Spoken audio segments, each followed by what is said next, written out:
जय हिंद स्टूडेंट्स। आज के आमी तुम्हारे क्लास निते आसिनी। आज के आमी এই অখণ্ড সংহিতা বা শ্রী শ্রী মৎ স্বামী স্বরূপানন্দ পরমহংসদেবের উপদেশবাণী ষোড়শ খণ্ড থেকে কিছু পাঠ করে শোনাবো, যা উনি আমাদের উদ্দেশ্যে বা তোমাদের উদ্দেশ্যে লিখে গেছেন বা বলে গেছেন। তো চলো শুরু করা যাক। আজকের পাঠ কি আছে দেখে নেই। ওম অখণ্ড সংহিতা বা শ্রী শ্রী মৎ স্বামী স্বরূপানন্দ পরমহংসদেবের উপদেশবাণী ষোড়শ খণ্ড। জ্ঞান কখনো ফালতু হয় না। শ্রী শ্রী বাবামণি বলিলেন, শিক্ষা পদ্ধতির দোষ দেখা, শিক্ষকদের দোষ দেখা বেশ কতকদিন যাবৎ দেশে চালু হয়েছে। এটা অস্বাভাবিক কিছু নয়, কারণ ভারত ইংরেজ শাসনের অধীন হওয়ার পর থেকে দেশে যে শিক্ষা পদ্ধতি চালু হয়েছে তার আদর্শের উৎস ভারতবর্ষ নয়। সেই উৎসের সৃষ্টি ইংল্যান্ডে। ইংল্যান্ডের লোকের জীবন দর্শন আর ভারতীয় জীবন দর্শন এক নয়। তদুপরি তাদের দেশের লোকের প্রয়োজনে যে শিক্ষা আমরা গ্রহণ করেছি বা করছি, তাতে আমাদের দেশের প্রয়োজন মিটে যাওয়া সম্ভব নয়। ফলে জাতীয় শিক্ষার জন্য এক প্রবল আন্দোলনের এদেশে সৃষ্টি হয়। কিন্তু তথাকথিত সেই জাতীয় শিক্ষা প্রকৃত প্রস্তাবে প্রচলিত শিক্ষা পদ্ধতিরই নামকরণ মাত্র। কি শিক্ষা পদ্ধতির প্রবর্তন হলে এদেশের মানুষের বর্তমান যুগ উপযোগী আত্মপ্রস্তুতি সম্ভব হবে, এ নিয়ে অনেক স্বদেশীয় ও বিদেশীয় মনীষী গভীরভাবে চিন্তা করছেন। তোমরা ছাত্রের দল সেসব দুশ্চিন্তা সাগরে পতিত না হয়ে যার যতটুকু আছে শিক্ষার সুযোগ, সে তা প্রাণপণে গ্রহণ করো। শিক্ষার সময়ে যদি শিক্ষার সুযোগটুকু গ্রহণ না করে অন্য ব্যাপারে সময় নষ্ট করো, তাহলে পরবর্তীকালে যখন শিক্ষার প্রকৃত প্রয়োজনীয়তা তোমাদের উপলব্ধিতে আসবে, তখন হয়তো জীবন সংগ্রাম এমনই তীব্র হয়ে যাবে যে হাজার চেষ্টা করেও শিক্ষা লাভের ফুসরত করে উঠতে পারবে না। তোমরা অনেকে গরিব মা বাপের ছেলে, মাতা পিতা অনেক কষ্ট করে তোমাদের অসম্পূর্ণ শিক্ষাটুকুরই ব্যয় বহন করতে গিয়ে গলদঘর্ম হয়ে পড়েন।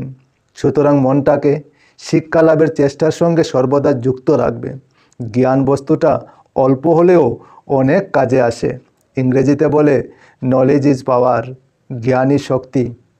এদেশে বর্তমানে শিক্ষার মান বড়ই নিচু আর শিক্ষার আদর্শও অত্যন্ত স্পষ্ট।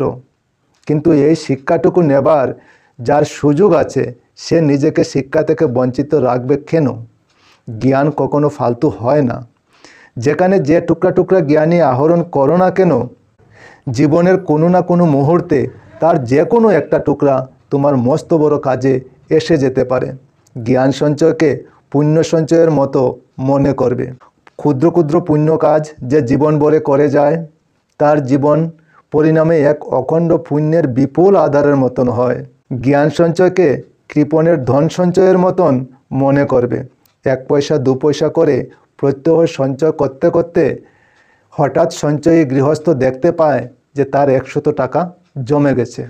তখন সে 100 টাকা দিয়ে একটা অতীব প্রয়োজনীয় জিনিস ইচ্ছা করলে কিনতে পারে। সৎ বিষয়ের জ্ঞানকে কখনো অনাবশ্যক বলে হেলা করবে না। সাধু সন্ন্যাসীরা হয়তো বলবেন, স্কুলে পড়ে কি হবে রে, ওই বিদ্যা তো অবিদ্যা, স্কুল ছেড়ে চলে আয়, আমরা ব্রহ্মবিদ্যা শেখাবো। একথা ভুলেও যেও না, একথা মায়ার ছলনা ছাড়া আর কিছু নয়। খোঁজ করে গিয়ে দেখো, সাধু সন্ন্যাসীদের মধ্যেও যারা বিদ্বান, তারা সমাজে বেশি কাজ করতে পেরেছেন। দেশের সেবার জন্য স্কুল ছেড়ে দাও, একথা গত 30 বছর ধরে অনেকবার আমরা শুনেছি। কিন্তু দেখা গেছে যে বিদ্যা অর্জন যারা করেনি, তারা অনেক সময়ে অনেক দামি দামি কাজের বেলায় নিজদিগকে অযোগ্য দেখে ক্ষুব্ধ হতে বাধ্য হয়েছে। সুতরাং শিক্ষা ব্যবস্থার ত্রুটি যারা সংশোধন করার, তারা তা করুন। তোমরা যে যতটুকু শিক্ষা অর্জনের সুযোগ পেয়েছ, তার সদ্ব্যবহার করো। ভারতের ঋষি অধ্যয়নকে তপস্যা বলে বর্ণনা করেছেন।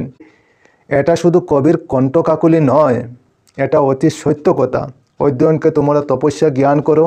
অধ্যয়ন তপস্যা বলেই তোমাদের প্রতিজনকে ব্রহ্মচর্য পালনের চেষ্টা করতে হবে। অন্তরে স্ত্রী জাতির প্রতি মাতৃভাব পোষণ করতে হবে। জীবন যে জগতের কল্যাণ সাধনেরই জন্য, শুধু আত্মস্বার্থ পুষ্টির জন্য নয়, এ কথাটি মনে রাখতে হবে। হরি ওম। জয় হিন্দ, বন্দে মাতরম।